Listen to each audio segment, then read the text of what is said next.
the quaint town of Ashwood, nestled between rolling hills and verdant forests, stood a small shop with a sign creaking in the gentle breeze.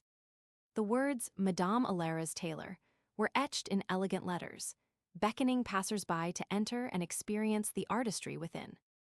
Behind the counter, Madame Alera worked her magic, weaving threads of gold, silver, and crimson into fabrics that told stories of their own. It was said that Madame Alera's tailoring went beyond mere stitching and sewing. Her fingers possessed a secret power, the ability to mend not only fabric but also broken memories. Those who sought her expertise would bring with them tattered remnants of their past, hoping to repair the frayed edges of their recollections.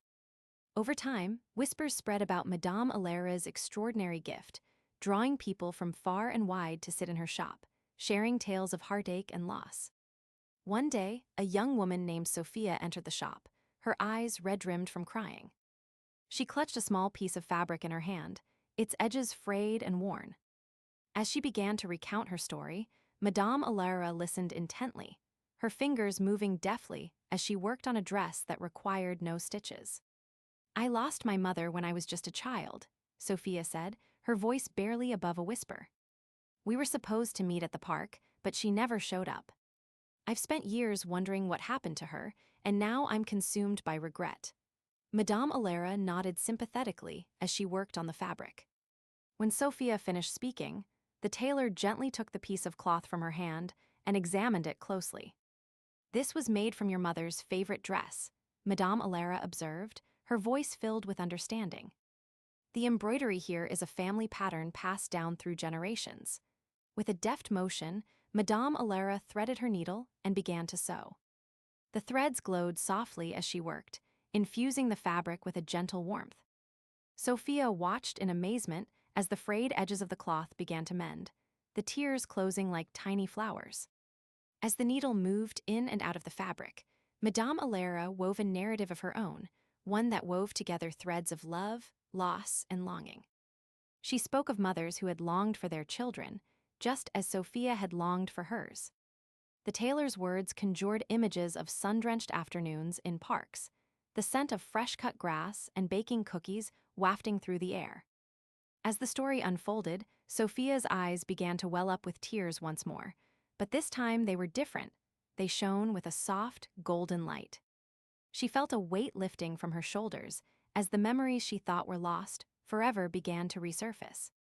When Madame Alera finished sewing, Sophia gently took the mended fabric back from the tailor. It was now smooth and unblemished, its colors more vibrant than before. The young woman smiled through tears as she looked at the dress, feeling a sense of peace wash over her.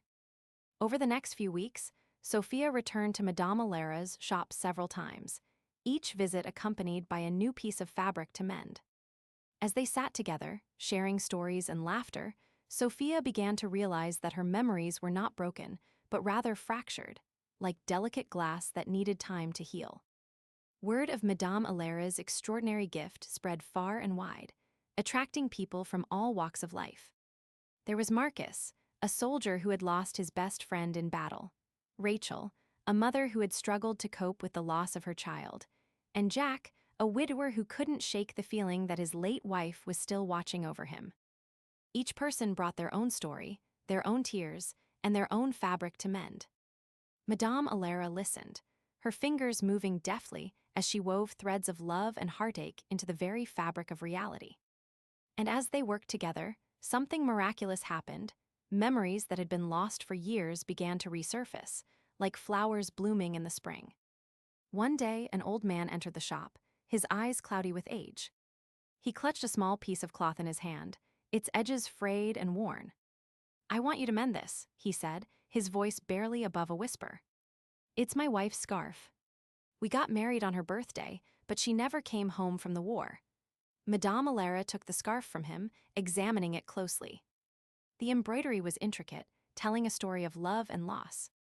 "I'll mend this for you," Madame Alera said, smiling softly. "But first, tell me about your wife. What do you remember about her?" The old man's eyes clouded over as he began to speak, his voice filled with emotion. As he recounted their years together, Madame Alera wove a narrative of love and sacrifice. one that wove together threads of joy and sorrow. As the needle moved in and out of the fabric, the scarf began to mend, its colors deepening like a rich tapestry. The old man watched in awe as his wife's scarf was transformed before his eyes, the tears drying on his cheeks as memories long forgotten resurfaced. When Madame Alara finished sewing, the old man gently took the mended scarf from her hands. He wrapped it around his neck, feeling a sense of peace wash over him. "Thank you," he said, his voice filled with gratitude. "I can finally let go of the past." As the days turned into weeks, and the weeks turned into months, Madame Alara's shop became a beacon of hope for those seeking to mend broken memories. People came from far and wide, each bringing their own story, their own tears, and their own fabric to mend. And as they sat together in the shop, surrounded by threads of gold, silver, and crimson, Madame Alara wove her magic, one thread at a time, one memory at a time. She was the tailor of memories, mending not only fabric, but also the very fabric of reality itself.